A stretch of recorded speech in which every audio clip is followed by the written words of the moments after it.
me feeling like I'm academics. Chicks a little bit, you know what I mean? But you gonna get to the shit. And I'm proud of him for that. So I actually do believe that. Anyway, we'll kind of bounce out of the Dame Dash and Cameron back and forth here for a little bit.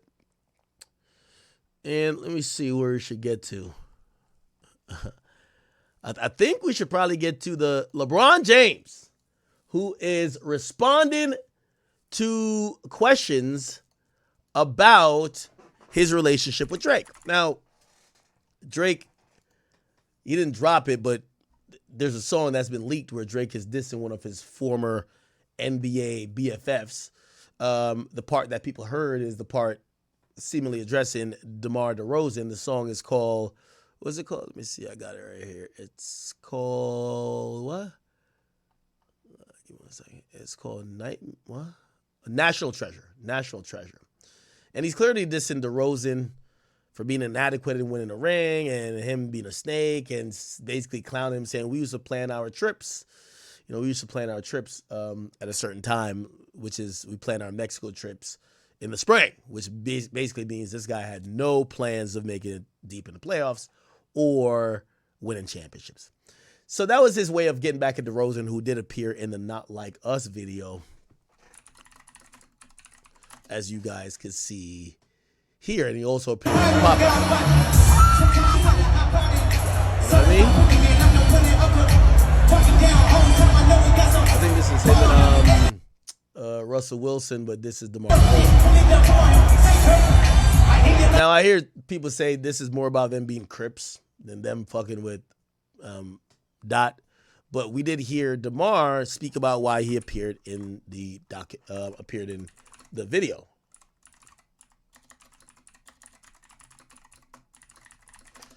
He explained it here.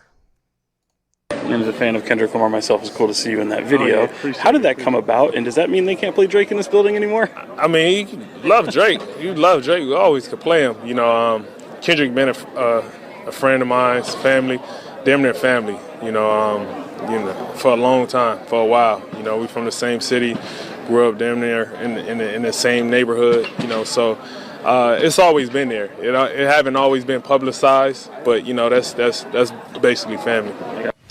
And as a fan of Kendrick Lamar. So, yeah, and he was asked again. He was asked, I believe, again. Mustard is wearing a Blue Jays hat. The subliminal this video along. Okay, no. There's another interview where he explained it. By the way, this is while Drake was. I said you could tell how much it meant to him. It's just a beautiful thing. Yes, if you ever put a DeRozan banner up, I'll go up there and pull it down myself. That's the answer to your question. Is that what you're going to ask? No, I didn't mention that. Well, you know DeRozan and Kyle. DeMar, in tonight's broadcast, Drake said, if you ever put up the DeRozan banner up, I'll go up there and put it down myself. What's your reaction to that? Well, he gonna have a long way to climb to take it down. So I tell him good luck. Oh wow. He did do another interview, kind of explaining it. Right here. I'm from Compton, California. You know, this is a good friend of mine. You know, and I know it's so easy to look at it from the standpoint of like Drake was a good friend of mine too, and it looked like, you know, right. It looked like however it looked, you know. But at the end of the day, I'm from Compton, California, you know, and I think anybody who knows me personally will understand that and know from my perspective what it is. What about when you're dancing on stage at the show? That was just, I think that was the excitement of it being like, man, everybody in here from all walks of LA in here. All gang members. Just say it, bro. Just say it. We all gang members. Here. And it was like more of like a celebration, you know, and I think that part of it don't get talked about enough, that, you know, it was more of a celebration for everybody from LA. It felt so cool being around other gang members. Every neighborhood, all the rappers that we sit up here and don't get a chance to be able to see in the same room that's from LA. You know, that was like my excitement from it more so than anything. I'm from Compton. Okay. So that he was clearly addressed. Finally, we get LeBron, who is the other seemingly antagonist out of the NBA, who did an interview with really Speedy cool, Mormon man. I of get to- Complex, and he basically was asked about, let's see, Drake. But before we do that, let me have him talk about the whole meme that he stay lying. Sometimes, yeah. My probably all-time favorite LeBron be lying moment is when you was like, yo, Kobe was out there, but I knew he was going to score 70 that. Bro, I'm telling you, people, every time I say something, everyone think it's a fucking lie. Nah, this is my all-time favorite. It's not even a lying moment. Look, LeBron James invents the deluxe. Like, remember when he invented the deluxe album? Look. We got 16 tracks, right? 16 tracks, we want to do 14. But is there a problem with a week or 2 weeks after the album drop with the 14 tracks that we add the deluxe album and add the 2 songs back on? I think that's hard. I think it'd be a conversation of, oh shit, this man has some more, but he couldn't fit it into the album. Thank y'all for taking on this ride with me. Yeah. You know what? Here go 2 more for y'all. Yeah. We got 16 tracks, right? 16 tracks. Yo, I hope this ain't how he is when he's drawing up plays in the huddle. You know what I mean? Especially when he was with that goof Mike Brown. I know that nigga wasn't coaching worth a lick. So I know LeBron was just drawing up plays. I hope he ain't be like, and they gonna think I'm finna take it from the key and jump from the free throw line, but that's when J.R. Smith go in the corner, and then Tristan Thompson gonna go here, pick and roll. Kick the ball out. Like, I don't know what the fuck. It's no way he thought this was so genius. But anyway, it's funny. We love LeBron. I got homies that was literally at the house with me when Kobe was dropping the 81. When he got 60, we watching the game. I'm like, oh shit. Yo, he might go for 80 tonight. No, I'm telling you.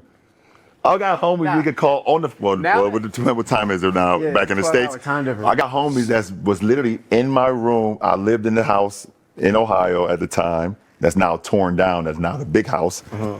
We sat in this small room watching the game, and I was like, oh shit, Kobe going for 80 tonight. And he really did go for 80. Well, he went for 81. He went for 81, so I did lie. Right. Yeah, you were. Yeah, I was wrong. But now that you're sitting in front of me, I believe you based off of the body language. I'm telling you. But when I seen the clip, I'm like, that guy's a good liar, man. All right, let's hear what he got to say about Drake. Pop Smoke lyrics. And a day for the day. Yeah. Guarantee you take me back to the 90s, early 2000s.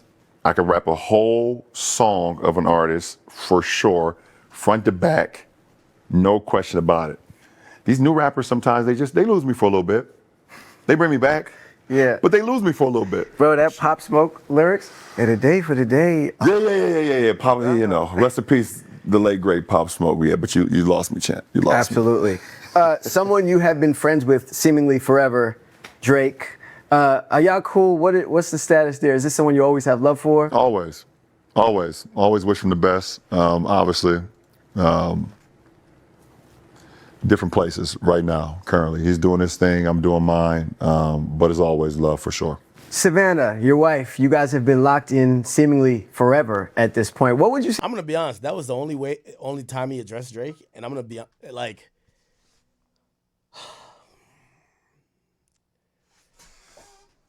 Yo, I'm going to give Drake some advice. Yo, Drake, you got to play this LeBron thing very carefully. Because LeBron is about to do to you what Gunna is doing to Thug. Where he's not coming across as bitter, mad, upset, needs to prove anything, or doesn't seem like whatever. While your songs are like, man, these fuck niggas betrayed me, man. Yo, I'm all about loyalty. I'm all about this. Fuck these niggas. And it's like Thug. It's like Duth who protests too much. Thug right now, he came out like, yo, yeah, I came out, I'm the realest nigga. Fuck these rats. And we're now looking at him like, look, you look pretty fucking stupid. Sometimes the person who acts most unbothered, I'm pretty sure Gunna's been fucked up over this shit. He's just said nothing. He's played it so cool and calm. And LeBron with this answer kind of makes it seem that no matter what Drake says, Drake is going to look like he's the fucking hater. And I think Drake has been elusive a little bit about not only hip hop media but media in general, because he wanted LeBron to speak on this before him, and LeBron just kept it so cool where nothing from LeBron's answer makes it seem like he has anything of bad blood against him. And I'm pretty sure, I've heard things about what their fallout might have been, but for Drake For us to root Drake on dissing LeBron, Drake would have to explain to us in depth how they went left. And I know right now we're buying the whole, oh yeah, you switched up on the guy and he showed up to your son's first game after the heart attack, and why would you do that? But that's the same way how we were thinking about Thug and Gunna until Thug start coming out and dissing Gunna too much. So that's the point what I'm trying to say. Like, I think so far we've been like, yeah, man, I ain't gonna lie, that nigga LeBron looked like a snake. But because LeBron is coming out and not kind of echoing the sentiment, he's like, nah, Drake is, it's a cool guy, he's a good guy. Yeah, we're just at different points right now. Nothing bad. Drake got to play this very carefully. You don't want to get King Spidered out here. Trust me. Because if you drop a song and you're just blatantly laying it on LeBron, pause, you're going to look so fucking salty and people are going to start to flip on you. You got to watch the Young Thug King Spider syndrome. Trust me on that. Say like the secret to like having wifey, holding it down, you holding her down. You're like the only, it's like a picture perfect, it seems. But it's not, man, sweetie. I'm gonna be honest. A relationship is never picture perfect.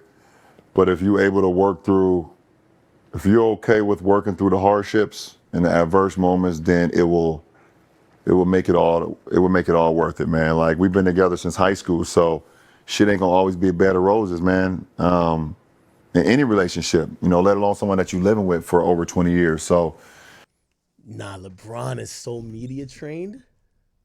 He even allows room to be like, yeah, my relationship isn't perfect. Oh, fuck. Without telling you anything, he just lets you know I'm a little bit human. Yo, he says the right thing.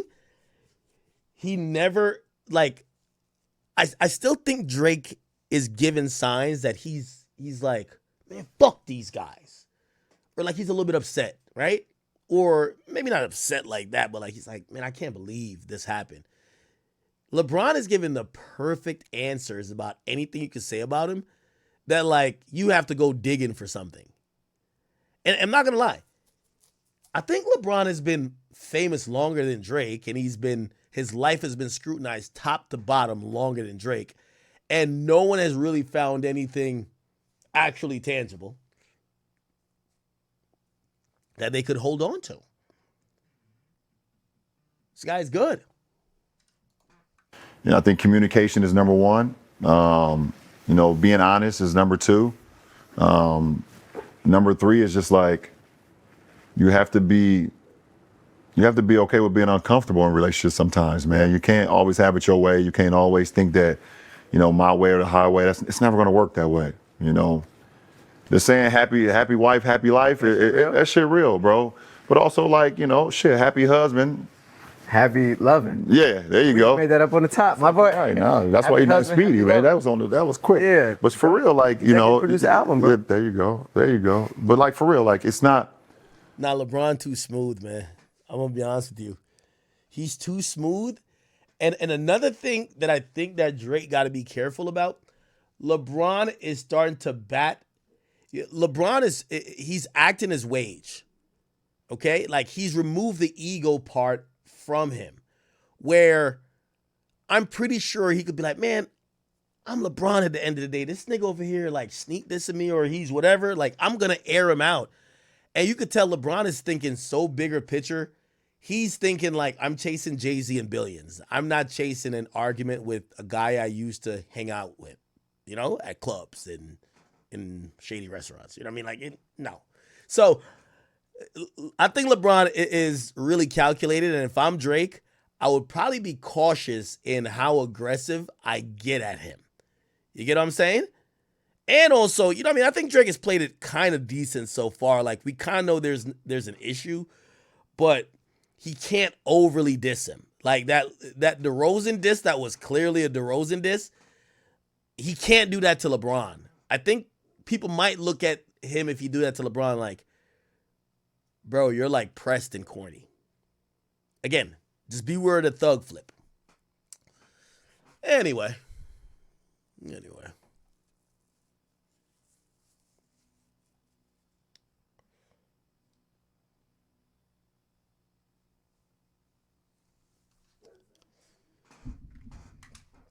By the way, tell me why. Tell me why. Tell me why. Let me see. Am I ready for this?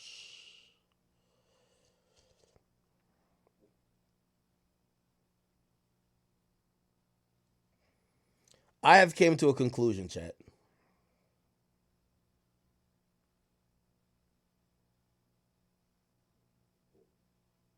Fuck. I have came to a conclusion. Okay? And my conclusion is this.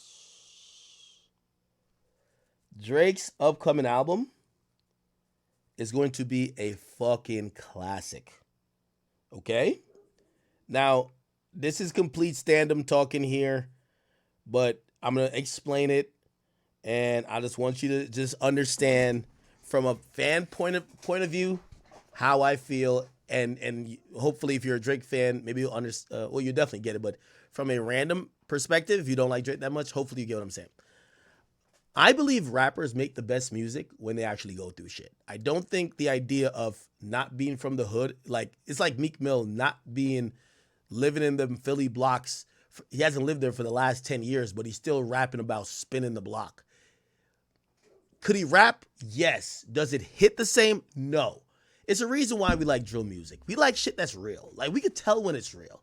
Like, I love Q50. When he say, yo, man, I ride a nigga for 60K, man. He said, I still got that 60K after the shooting. Like, some real shit, it hits a little bit more. It's actually, I think, the thing that makes, good lyrics is one thing, great melodies is another, but having something that takes on a different life of its own is a whole nother thing. The great musicians have always done this. It's the reason why we're going to get into the David stuff too. You know what I mean? What's his biggest song? Romantic Homicides. What's Wind Up Melly's biggest song? Murder on My Mind.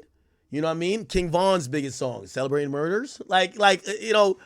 These are guys who their music was kind of almost true to what the fuck they were going through. It wasn't like they were just rapping in a studio and making shit up. And that does matter in music.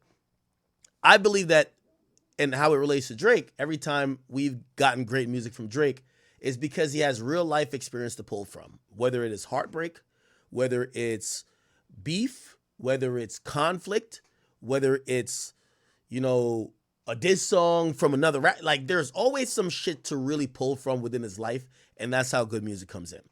It's my thing even with, like, for example, people like A Boogie. Like respectfully, A Boogie and Uzi. Respectfully, I think those guys make some of the greatest, heartbreak songs. And yes, Uzi's one of those guys. I've always said Love Is Rage 2 is a heartbreak album. And these people, when they're happily in love, especially A Boogie, you can't make a heartbreak song when you're loving on your girl. Now, I'm not wishing misfortune for these guys, but you get to realize how much life experiences and true experiences are to the music that we enjoy. You get what I mean? One of the people who I felt have sacrificed personal relationships, and this is why he's one of my favorite artists, or my favorite artist is Drake. He sacrificed relationships with his family, women, and he's used women as muses. And by the way, even when I'm talking about that, I think Youngboy is that too. Youngboy, whatever baby mama drama he got going on, he's cussing his baby mama out on the track. He's talking about who's pregnant for him. He's really real to what the fuck is going on with him. That's the most honest and I think the best way to make music. Just rapping about designer bags, and I've even suggested that Lil Baby needs to do that. You're going through a lot of trials and tribulation. Bring it into music. We don't want to hear, it's only so long you can hear about scat packs and switches and just shit that you're not seeing niggas in that life. You know what I mean? It's different if you're King Von and we're thinking you're the killer. The rest of these guys, we just think they're personal shoppers. All they do is buy shit, right? So I hope you get what I'm saying. But the reason why I think Drake's music, this new album is going to be a classic. Not only does he have the fallout from the LeBron, DeRozan, other rappers, the Khaled's, and all these people who he has strained relationships with, Futures, but he also is going through a lot of girl drama. Number one, three drama. So I think he's gonna have a great revenge album. So he's gonna be talking shit because a bunch of niggas he fell out with, but he got some good girl drama to use as well. 3 things: the girl he rapped about. On For All the Dogs, he rapped about her a lot. I don't even know what her name is. Well, I do know her name. I followed her.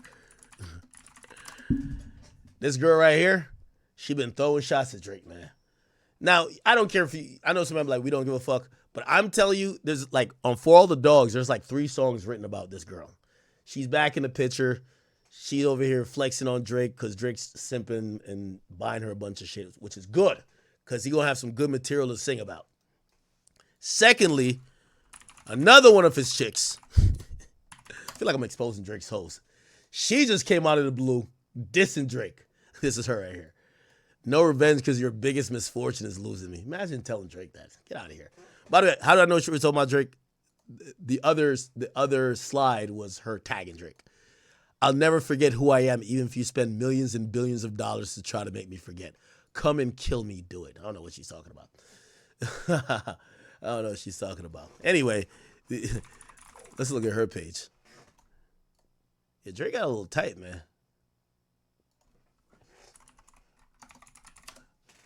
I don't feel like I'm airing Drake's personal business out, but fuck it, man. We're going to get some good music. That's all I care about.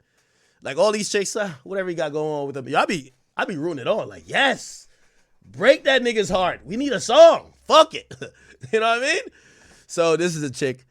Looked like Drake cut her off or something like that. She's in her feelings. She's been crashing out over Drake. And then the baby mama stuff, like, which, remember he showed up to family court. We don't know what happened, but, guaranteed Drake gonna rap about it. So we got some personal drama. He got some beef with some niggas. He still gotta, red button the shit up. He gotta, get his little get back in war mode, talk some shit. It's gonna be a great album. This is gonna be a really amazing album because all the context is there. And by the way, I do believe Drake completely uses chicks as muses. So this is just a muse. And it don't matter. Who gives a fuck about her? We care about the song. You get what I'm saying? And for every other artist, y'all got to start using people as muses. Go date a chick for 3 months. Cheat on her, have her cheat on you. Make a great song about it.